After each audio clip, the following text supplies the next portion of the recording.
This is Alec Debogorski, and you are listening to TNCRadio.live.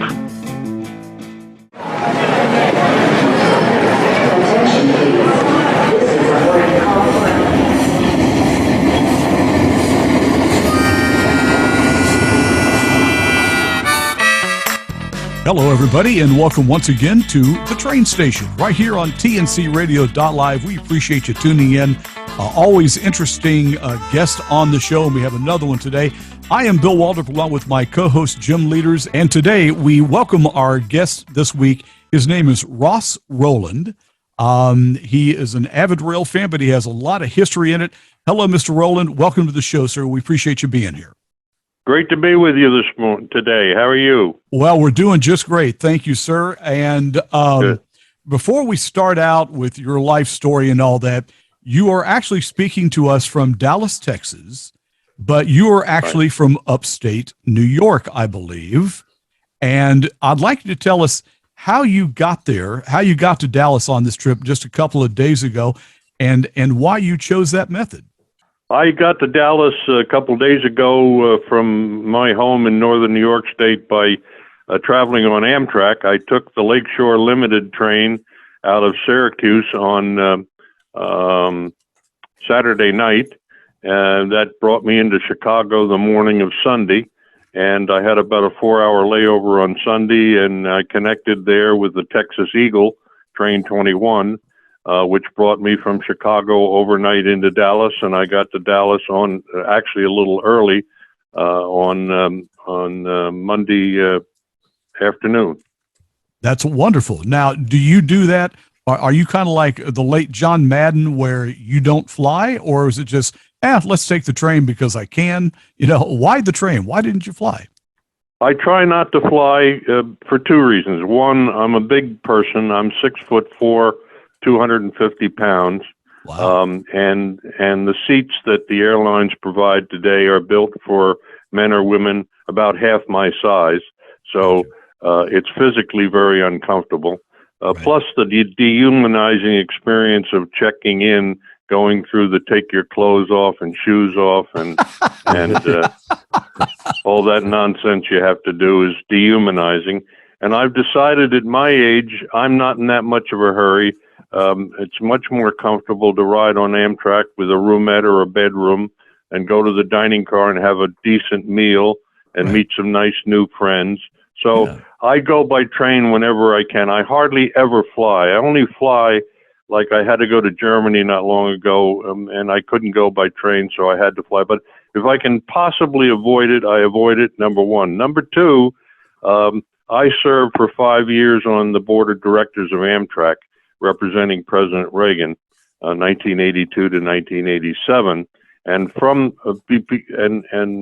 that service, I was given a lifetime pass for my wife and I to travel on Amtrak wherever we want to, whenever we want to, up through a bedroom, which includes feeding me. So I travel free on Amtrak, and that's another incentive to go by train. That's awesome. That's a great spiff. Yeah, that's a good reason. It's free travel. Well, Ross, we want to start out kind of, at the beginning. Your childhood, where were you born and raised? And obviously you got into railroads. Did you have family in railroading? And, is it by osmosis that you kind of got into this business? And kind of tell us your history of this, sir.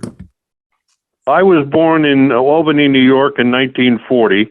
My father was a lifelong railroad man. At that time, he was the traveling freight agent for the Central Railroad Company of New Jersey, posted in Albany, New York, and I was born there in 1940. And starting in 1943, my aunt and uncle, my uncle was a dentist in Albany, New York. My aunt and uncle, starting when I was 3 years old, came and picked me up at our house and took me down to the New York Central Station in Albany, New York.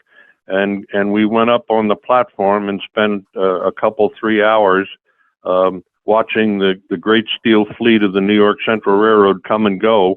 And we did that every Saturday, starting in the summer of 1943 through the time in 1945 when we left to go my father's railroad moved him back to New York City. So we moved back to New Jersey and bought a home there.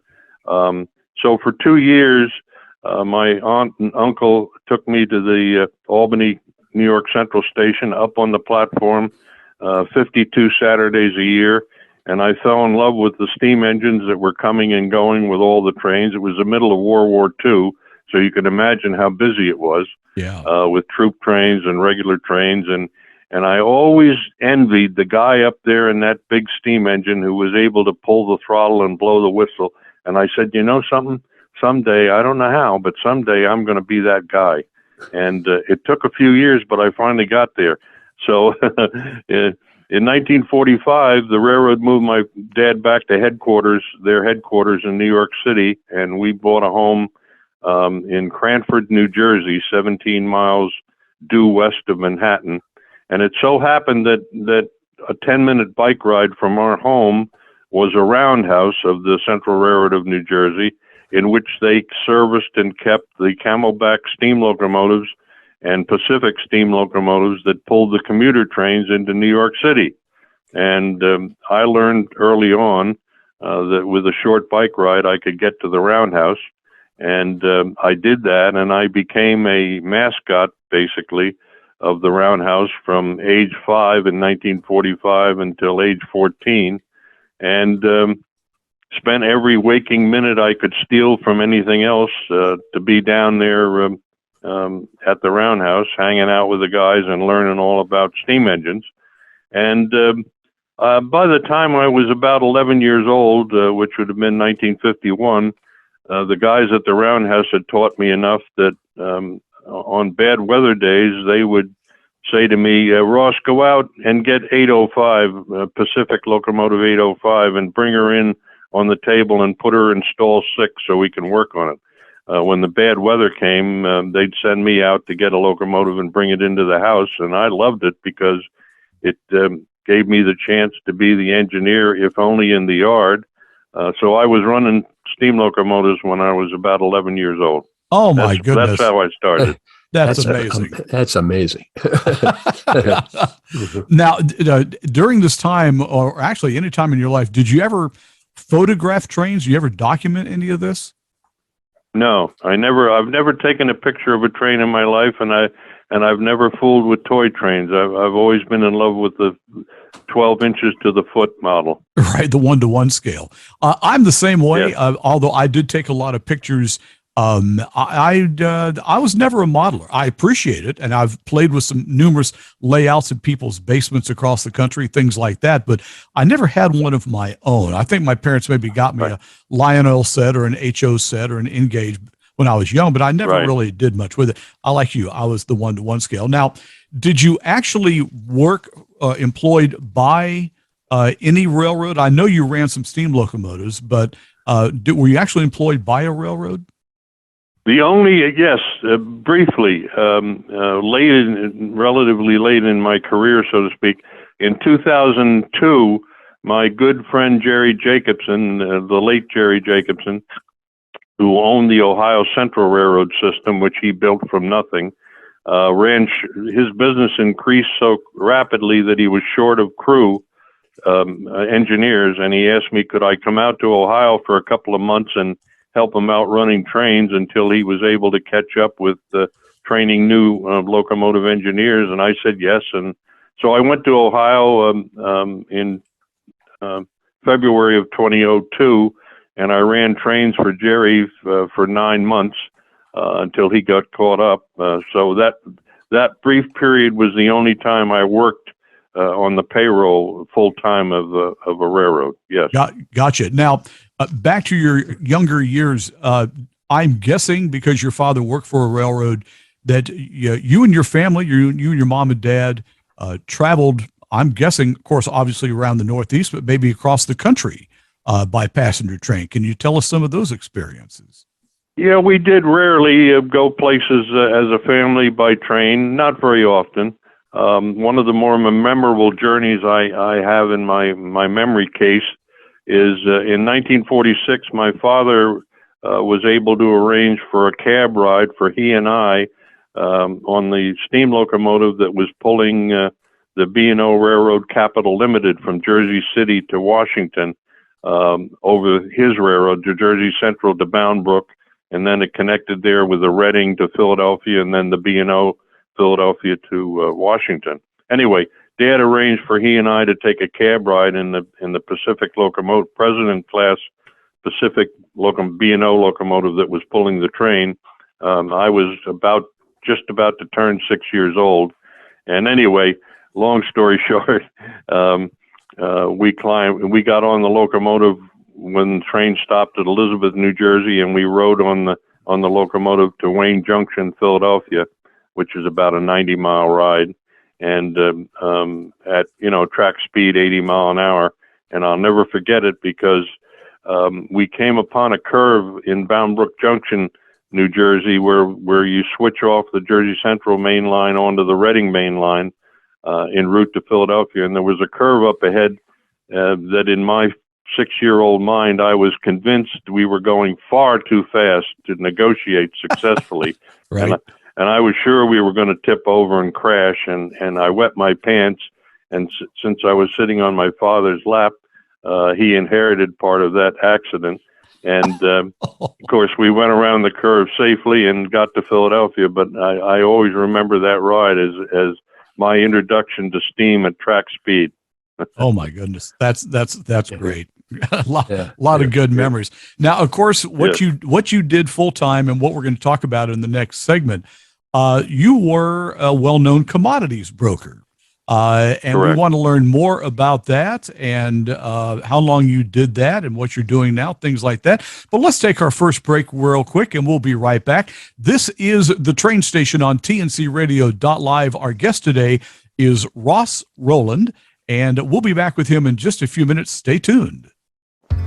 Front Lane introduces Impulse, the world's first collision alert system for the driver behind you when you have to brake hard. Impulse uses ultra-bright pulsing red LEDs to alert drivers behind you who might not be giving their full attention to the road. Using amazing accelerometer technology and a battery that will last for years, Impulse installs in minutes, fits nearly any vehicle, and never requires additional wiring. Drivers react 50% faster, helping to protect you and your passengers. Learn more by visiting www.frontlane.com/impulse. That's www.frontlane.com/impulse. Approved by all 50 states. Impulse by Front Lane.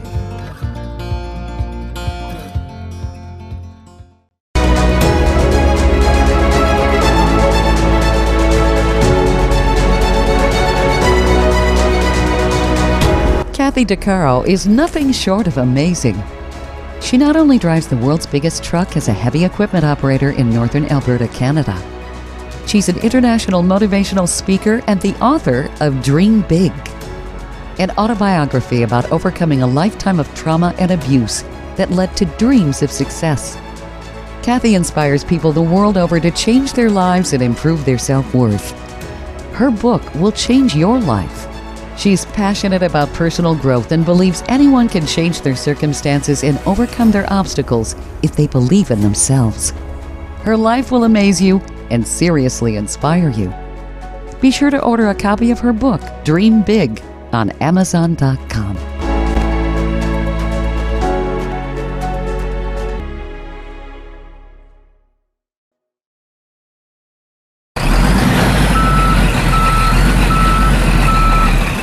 You're listening to TNCRadio.live. Remember to tune into the Truckers Network Show with Shelley Johnson. Weekdays at 3 p.m. Central, 4 p.m. Eastern. Welcome back to the Train Station on TNCRadio.live. I'm Bill Waldrop with my co-host Jim Leaders. Our guest this week is Ross Rowland, who's had a very long career in the commodities market and a lifelong rail fan. Lots of interesting stories, and you're going to find it unbelievable the different things he has done in his life involving railroading. Ross, let's talk about your professional life and, working in the commodities market, who you work for and what you sold, the different exchanges you worked on. Kind of tell us your history of that, please. I ended up in Wall Street as a 17-year-old kid. A good friend of mine, where we lived in the little town Cranford, New Jersey, 17 miles west of New York City. He had his father, Kenny Sharp was his name. His dad, Mr. Sharp, was an executive in one of the Wall Street houses at that time. And Ken had a summer job working for a broker on the futures exchange. And his father insisted that he go to college, and he had to give the job up. And he asked me one day, would you be interested in getting a job on the futures exchange in New York? And I said, yeah. And he took me in and introduced me to Mr. Lovett, his boss. And Mr. Lovett hired me, and I started in the summer of 1957 as a runner for him. It was right place at right time, good fortune. The commodity futures business at that time, 1957 in New York, was in its infancy, and it in subsequent years took off with a meteoric huge increase in activity. In 1961, my wife and I had saved enough money to buy my own membership on the exchange, which at that time I paid $1,250 for my seat on the exchange. And talk about good luck. 2 weeks after I bought my seat, President Kennedy announced that he was lifting the ban on Americans owning gold and silver, and we had futures contracts ready to go in those two commodities when that happened. And the price of the membership immediately shot up to $5,000, which in those days was a lot of money. Right. Like the old saying goes, folks, whenever you have a choice between smart and lucky, take lucky anytime. What was the price of gold in those days? $35 an ounce. And silver was $1.29 an ounce. Oh my goodness. Gold today is in the $1,800 an ounce area, and silver is in the $25 an ounce area. In 1961, as I say, I bought my own seat, and with one other fellow started my own company called Floor Broker Associates on the floor of the exchange. You've seen on TV the people screaming and hollering at each other in a circle, a trading pit. That's open outcry trading. That's what we did, what I did. And I did it. I did it for till 1995 when I retired as chairman of the company. And we grew Floor Broker Associates to be the biggest in the business in New York City. We had 16 partners and 150 employees when I retired, which is a big company in that business. Most of them are mom and pop shops. Right. And most importantly, it gave me the discretionary income to do what I really love doing, which is railroading and particularly steam locomotives.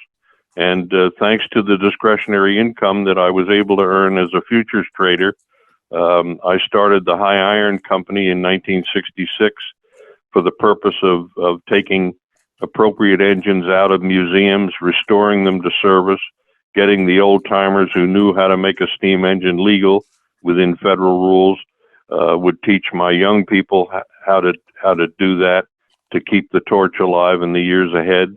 And we ran under the High Iron name. We ran a total of 44 excursions from 1966 to 1973, carried about 35,000 people, and had a great time running steam on the main line.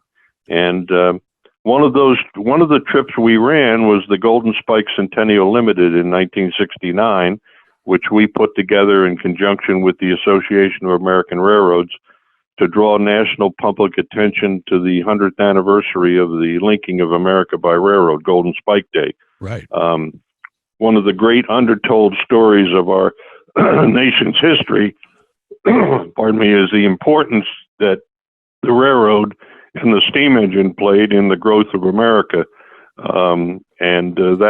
That blue and gold steam-powered train ran from New York City to Utah and back. About 1.5 million people came out to see it the 2 weeks it took to do that journey, and the tremendous outpouring of public interest in that. We stopped each night on the Golden Spike trip, different pre-selected city, and let the local people come down and go through the steam engine and the display cars on the train. We converted 3 old baggage cars to show American railroading past, present, and future, and then let the people go through the coaches and the dome car and so on. And 90-some% of the American people had never seen a passenger train, so it was a great novelty to them. And John Wayne, the actor, I ran away from home when I was 14 and hitchhiked from New Jersey to California, and ended up working as a groundskeeper for the actor John Wayne. And he and I became friends, and he agreed to premiere his movie True Grit, which he won his only Oscar for, the night we arrived in Salt Lake City with the Golden Spike train. And John and I were on the observation car riding into Salt Lake City together. And at every grade crossing, there were huge crowds of people out in the middle of nowhere to wave us by and cheer us on, partly because the papers had carried the fact that John Wayne would be on the train, partly for the steam engine and partly for whatever. And John said to me, Ross, 7 years from now, we're going to be 200 years old. Let's put a train like this together for the Bicentennial, only better, and take the celebration to the people. And I said, I'll tell you what, Duke, if you'll get Hollywood behind it, I'll do the heavy lifting. And he said he would, and I said I would, and we shook hands. And that was the birth of the American Freedom Train, which we did execute, as you know, successfully. I was just saying, we'll get into that a little bit later about the American Freedom Train, because I know I went out and saw that and all the history of that. But I want to jump back just real quick, real briefly, when you were still in the commodities thing. In 1980, you were the co-founder of an organization called the Commodity Exchange Center Children's Fund. And kind of tell us about that and how much you raised and what kind of charities that supported. I saw the way that happened was I was watching TV one night at home, and there was a piece on a Catholic priest by the name of Father Ritter, who had been taking in homeless kids, runaway homeless kids, in his apartment in Brooklyn, New York, and he'd run out of space.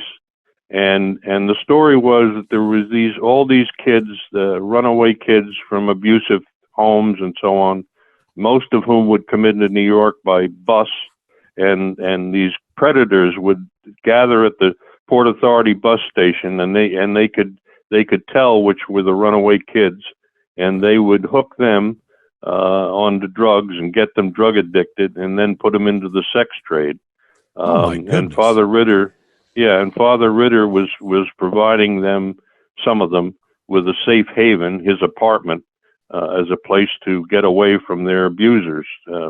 So I said, we got to do something to help this guy. I mean, this is ridiculous. So anyway, I reached out for him, and I talked to Father Ritter, and I said, Christmas is coming, and I'm on the commodity exchange, and there's a whole bunch of guys down there making a whole bunch of money. I'm going to start a fund, Father Ritter, to help you out. And I'd like you to come down in a few weeks when I get it organized and speak to the group. And that's what we did. So we put together an IRS approved charity called the Commodity Exchange Children's Fund.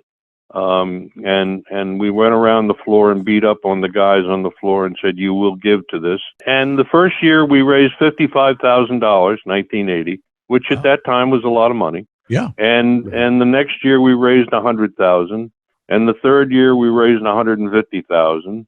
And as of today, we're passing the 5 million mark that we've given to children's charities, almost all of them based in New York. And we started out with just Father Ritter, which was Catholic.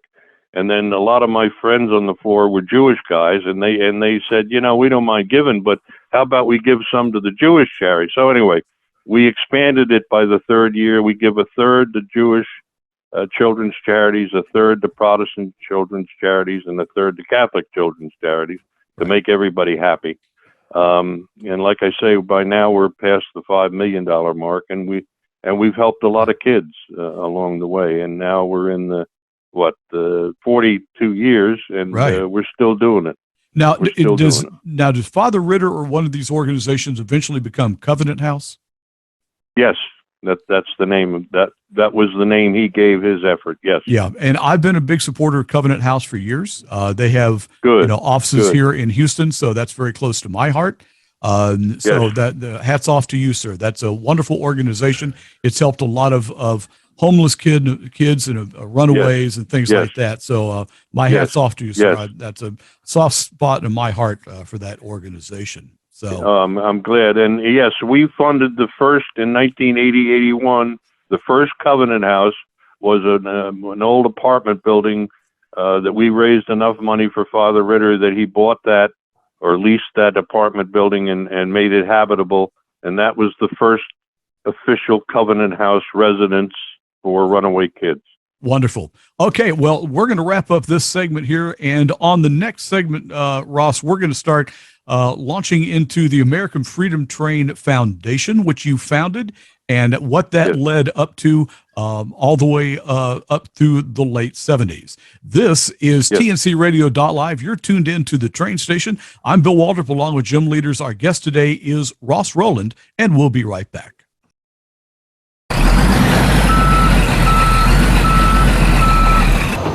For the latest in Houston traffic, weather, news, and information, don't miss The Evening Surge on TNCRadio.live.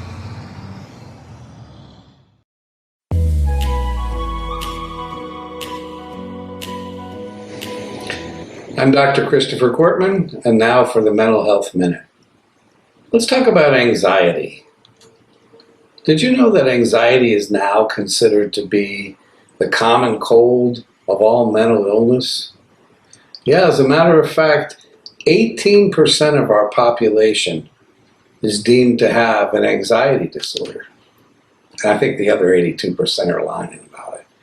But is anxiety a mental illness? Is it a disorder? I mean, isn't it normal to be anxious?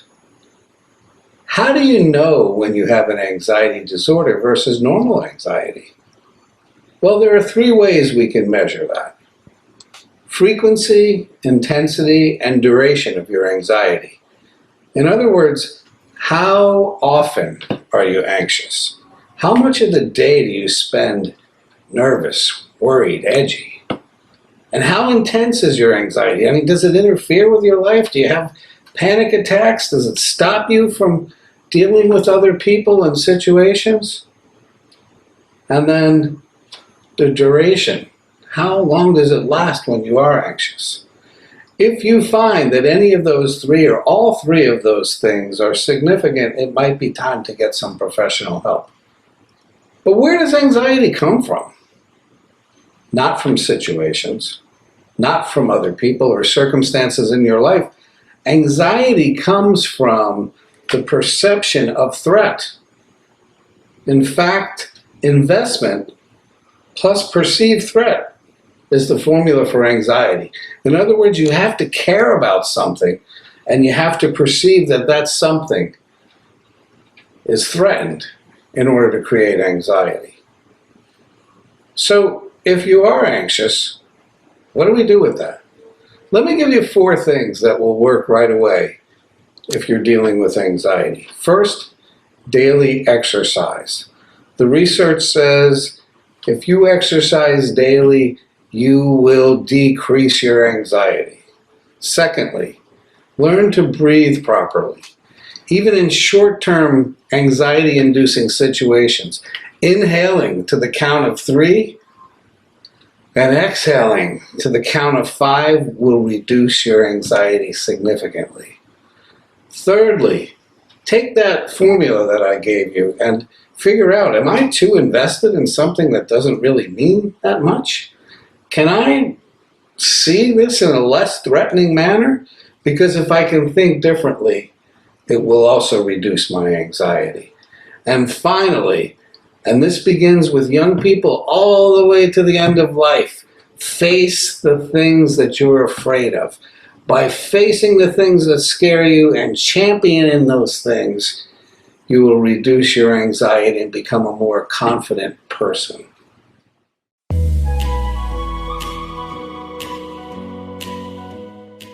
Be sure to listen to Building Strong Minds with Dr. Chris, Mondays at 7 p.m. Eastern, 6 p.m. Central, right here on tncradio.live.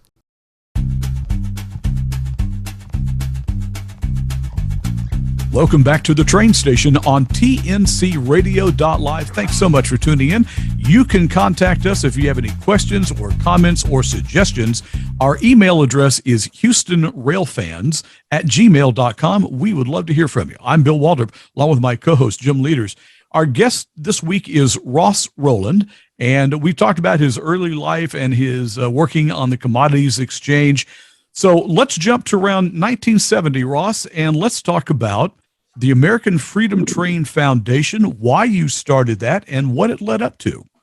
I started the Freedom Train Foundation in 1970 for the purpose of organizing and executing a train to take the celebration of our country's 200th birthday, the Bicentennial, to the people. And that's what we were able to do through that nonprofit organization, which achieved 501c3 approval by the IRS. We were able to get 5 great companies, Pepsi-Cola, General Motors, Kraft Foods, Prudential Insurance, and Atlantic Richfield Energy, to each put up $6 million or $30 million in total. Pardon me. And that let us build the train and the organization around it. And we got some very important behind-the-scenes help in the late 1973, early 74 period from President Richard Nixon, who called the Library of Congress and the Smithsonian and the National Archives and directed them to give the Freedom Train whatever it wanted in artifacts to carry on the train to help the celebration. And once we had those 3 leading institutions on our side, that enabled us to get the rest of the American museum community behind us. And long story short, we were able to borrow a total of 512 original artifacts to put on 10 display cars that helped tell the story of the 200-year American experience.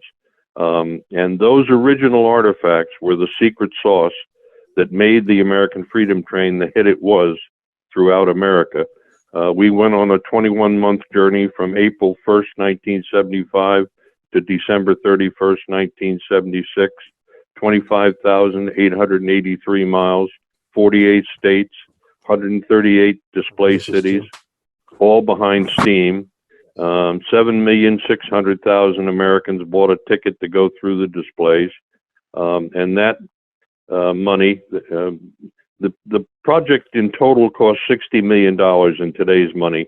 30 million came from the 5 sponsors, and 30 million came from the 7.6 million tickets we sold and the fundraisers we did in each of the 138 towns. And basically what it was an exhibition train. 10 of the cars were converted baggage cars into display cars, and they had a moving walkway in them, so we knew how many people we could put through the train every day. And then on the rear of the train were 6 VIP cars, basically parlor lounge cars, and on those cars we did fundraising lunches and dinners in each of the 138 display towns and raised money for the cause. And that's where the other 30 million came from. And at the end of the day, we were able to pay all our bills, and we had $240,000 left over, and we gave half to cancer and half to Red Cross. And as the father of 3 young children, then my fondest hope for the train was that the kids that went through it, of the 7.6 million people that went through, 4 million were school kids. My fondest hope was that they would come out the exit car with some greater appreciation of what their forebears had gone through to create this thing called America that they were inheriting by luck of birthright. And, you know, I talked to kids maybe 100 of the 400 days we were on display at the exit ramp, and I can assure you that we achieved that goal in spades. So that was the Freedom Train. Oh, and personally, my big payoff, second to that objective, was I got to run the steam engines that pulled the train about half the 25,000 miles of the journey. So that was my real payoff. Now, the train was about 25 cars long, and now I know there were steam locomotives on it, Ross. Was it entirely steam locomotives, or did you have to use diesels or electrics at some point? And it must have been quite an effort. And how many different steam locomotives did you have? Principally, two locomotives, ex-Reading T1 locomotive 2101, which when it was on the Freedom train was called AFT1, and Southern Pacific Daylight Engine 4449. They shared the lion's share of the mileage. Those two engines pulled at 95% of the mileage. Okay. The third steam locomotive that shared the honor was Texas and Pacific Locomotive 610, which pulled the train most of the miles that it ran in Texas. And it was restored by donations from Texans, led by the gentleman who then owned the Dallas newspaper, whose name I can't remember right now. But he put up a lot of the money to restore the Texas and Pacific 610 locomotive. So she did the honors in Texas. 48 states, 25,883 miles, 138 display cities. And people that would like to see photographs and videos of the journey can go to www.freedomtrain.org and see all about it. That must have been quite an effort, not only to get the steam locomotives up and running and allowances to run on all these different railroads. I'm thinking today you probably couldn't do that because of the way things are out there with the railroads and stuff, of getting a cooperation of all these railroads in all these states to hit all 48 continuous states with this amazing train. Really, I don't think you could do that today. That must have been, that's quite a feat in itself. Well, it took a lot of doing. There were we had to deal at that time. We had to deal with 21 railroads, different railroads.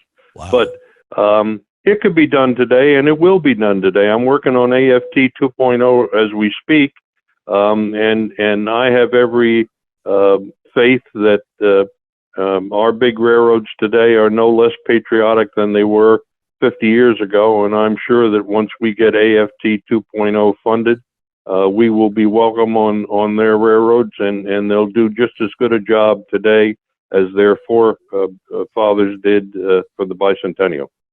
Can you kind of tell us more about AFT 2.0? Can you give us any details? Yes. American Freedom Train 2.0 will be very much a clone of the Bicentennial Freedom Train.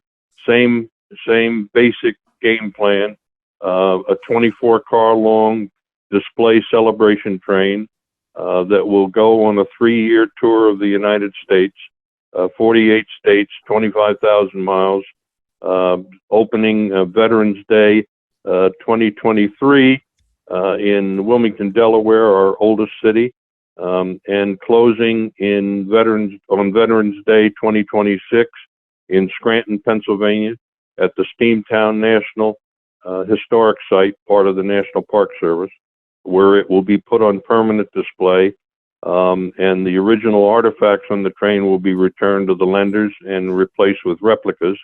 And the train will be kept open there as a tourist attraction, and hopefully 50 years later be refurbished and go out again on a national tour to celebrate the 300th birthday. Wow, that's awesome. Now, are you going to try to do all steam on this as well? Not try. We are going to do all steam. Oh, well, and, wow. Yes, it'll be pulled by steam. And why steam? Well, the Freedom Train 2.0 has two primary missions. Lead the national celebration of our 250th birthday, which is coming up around the corner in 2026. And 2, to raise a loud and proud thank you to the men and women, our true heroes, who have raised their hand, put on the nation's uniform, and served on the front lines in the never-ending war of good versus evil to preserve the way of life we all enjoy here in America. And we're going to raise some money in our 3-year tour, and those funds are going to be divided between the Medal of Honor Museum, which is going to be built in Arlington, Texas, which is where I am today. We're going to give some of the funding to that, and some of the funding to the Hidden Heroes Fund, which we've set up, and that will be devoted to giving money to the caregivers for the 10,000 plus veterans who have come home severely wounded since 9/11, get through life. So those are the purposes.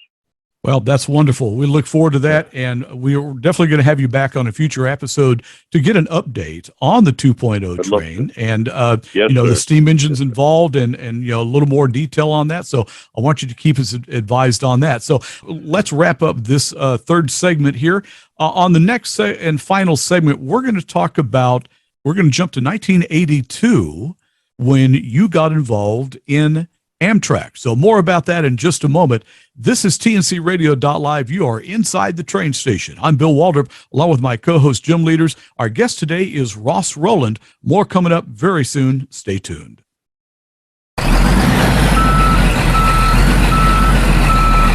TNCRadio.live, your commercial driver navigation station.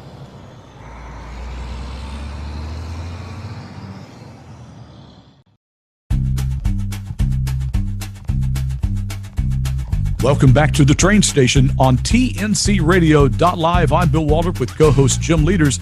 Our guest this week is Ross Rowland. We've been talking about his professional life as a commodities broker. He's been a steam engine engineer, and he kind of put together the American Freedom Train tour of the United States back in the 70s. Ross, welcome once again. We want to jump now to 1982. And you were appointed by Ronald Reagan to the board of directors of what's officially known as the National Railroad Passenger Corporation. We all know it as Amtrak, and you served there for 5 years. So kind of tell us, how did Reagan pick you for this? Did you volunteer for it? How did it all happen? And tell us about your story involved with Amtrak. Very briefly, how it happened was for a number of years in the commodity futures business where I was employed full time, I was the chairman of the Political Action Committee, which was the committee that gave out the money to the political candidates. And in 1980, candidate Reagan and candidate Bush came to see me in my role as chairman of the Commodity Futures PAC, and asked me if we could do a fundraiser for them. And long story short, we did.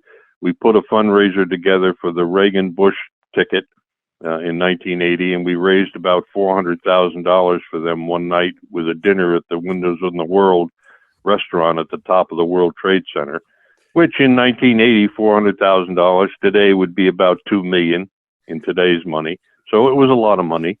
Mr. Reagan said to me, after he got elected, he called me and he said he wanted to invite me to join his administration on the transportation side, and I, of course, told him I was honored to hear from him and humbled to get his phone call. But I asked permission to speak plainly, and he gave it to me. And I said, "Listen, I'm making so much money here. Gold's going crazy in 1980. I said, you can't afford me and I can't afford you." And he laughed. He said, "I get you." I said, "But, you and I have talked about trains, Mr. President, and if an opening ever comes on Amtrak and you consider me worthy to represent you on the board, I would be honored to be your candidate." And a year and a half later, he nominated me to serve on the Amtrak board representing the White House. And I was confirmed by the Senate, and I served in that capacity for 5 years, from 1982 to 87, and enjoyed it immensely. Of the 9 directors of the company at that time, only 2 of us, Charlie Luna from the United Transportation Union and me, we were the only ones that knew anything about railroading. The other 7 folks were all political appointees. They didn't know a switch point from a paperclip. So it was interesting. And in the second meeting I went to in April of 1982, our then chairman, Mr. Boyd from the airline industry, announced he was going back to airlines. And so we needed to find a new CEO. And I told Drew Lewis, who was Secretary of Transportation then and sat on our board representing DOT, that I was a good friend of Graham Claters, who had just retired as the CEO of the Southern Railway, and a great passenger man, and a good friend of mine and a fellow steam nut with me. I said, if you want, I'll call Graham and see if he would be willing to take the job for a while. He's extremely knowledgeable railroader, knows his way around Capitol Hill from being Secretary of the Navy, et cetera. So anyway, he said, yes, please do. So I called Graham, and he agreed to take the job, and that's how we were lucky to get Mr. Clater to become our CEO, which he stayed until his health took him down 11 years later. And he was the best president Amtrak's ever had, in my opinion. And it was a pleasure, and I had a lot of fun in the job. I agree, Ross. Mr. Clater was quite the railroader and did Amtrak so much good in those 11 years. And tell us just a little bit about how he improved everything from the employee morale down to the dining car. Well, Graham Clater was a railroader's railroader. He loved railroading, and he loved passenger trains. And as soon as he came on board, he and I would frequently travel on our trains, and we would book our reservations in a phony name so that people didn't know we were coming. Right. And show up at the last minute and get the ticket. He rode all over the system constantly and took notes and showed up in the middle of the night at 3 a.m. in Chicago to see what was going on in the yard, and why couldn't this train gotten out on time regularly, and why were there so many bad order cars in service, and why weren't they fixed when they got to their destination terminal. Anyway, he cared, and that quickly worked its way down the pecking order, and everybody knew you better be on your toes here and stop the BS, because you never know when the boss is going to show up, and you better have the right answer when he asks you a question. So it made a huge difference in morale and in service. And over a period of 2 or 3 years, the quality of the product we put in front of the public improved dramatically, thanks to his leadership. Well, that's interesting. And now with the Stephen Gardner and the other man that's just retiring, they have about ruined this railroad. What do you think? It's a very interesting time for Amtrak, because for the first time in its history, from the time Amtrak was created in 1979 by the Congress till right now, Amtrak has been a beggar.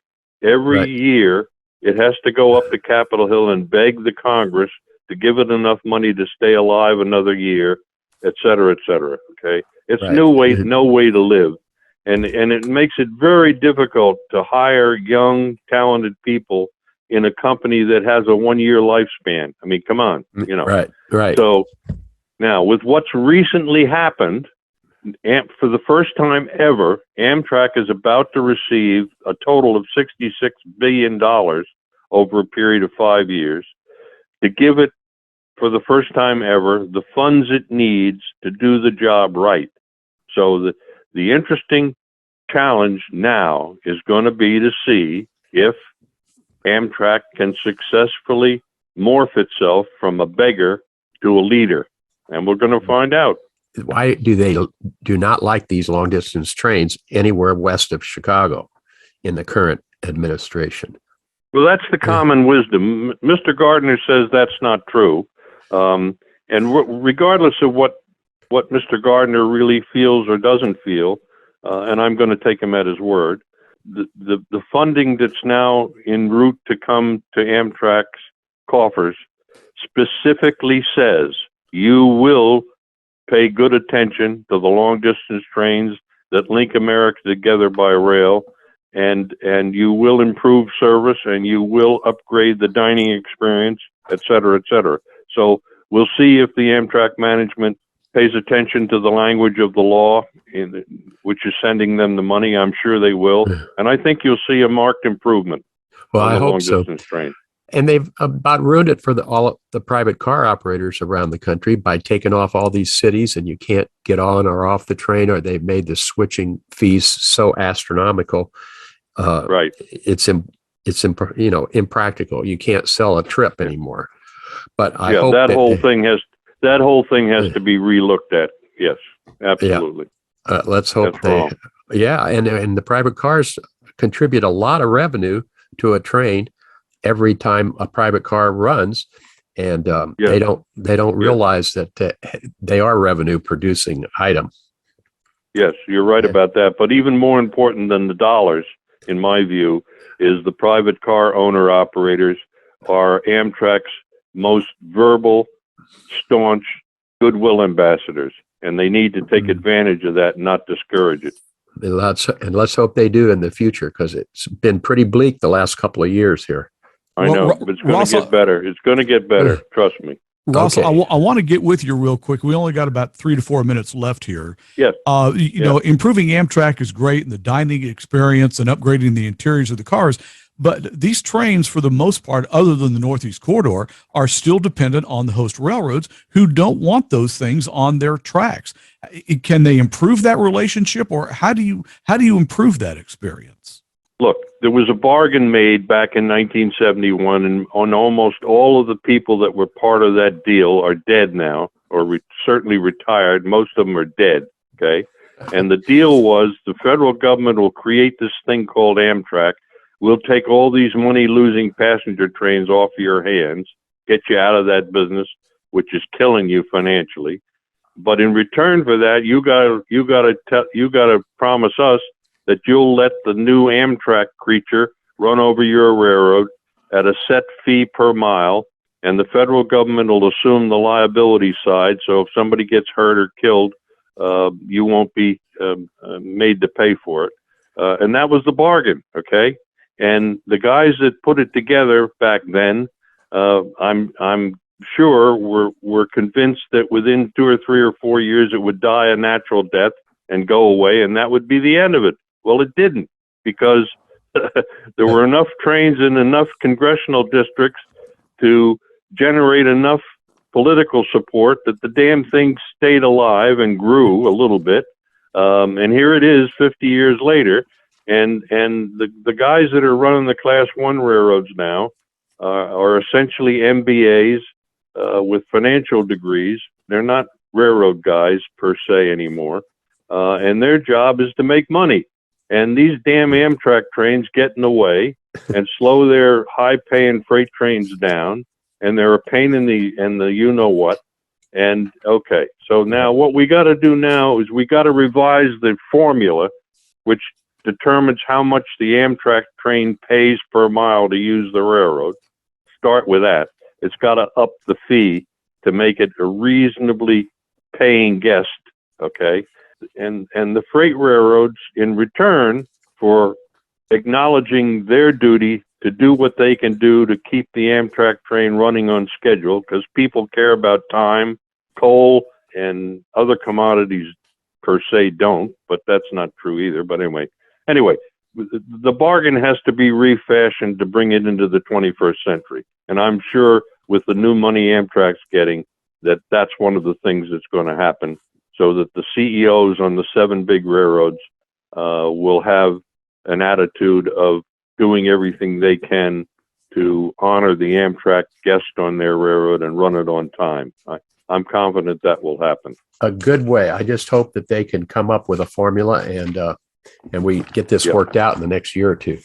Well, Ross, we want to thank you so much for joining us, sir. This hour has just flown by here. You're a fascinating gentleman. We're excited about American Freedom Train 2.0. We're going to have you back with updates periodically about the progress on putting that together and the cooperative efforts involved. I want to thank you again for joining us today here on the train station, sir, and we wish you safe travels back to New York from Dallas aboard Amtrak. It's a pleasure being with you all, and God bless you, and God bless America. Thank you, sir, very much. This is the train station on TNCRadio.live. I'm Bill Waldrop along with Jim Leaders. Thanks for joining us this week. We'll see you next week for another great show. Have a great day.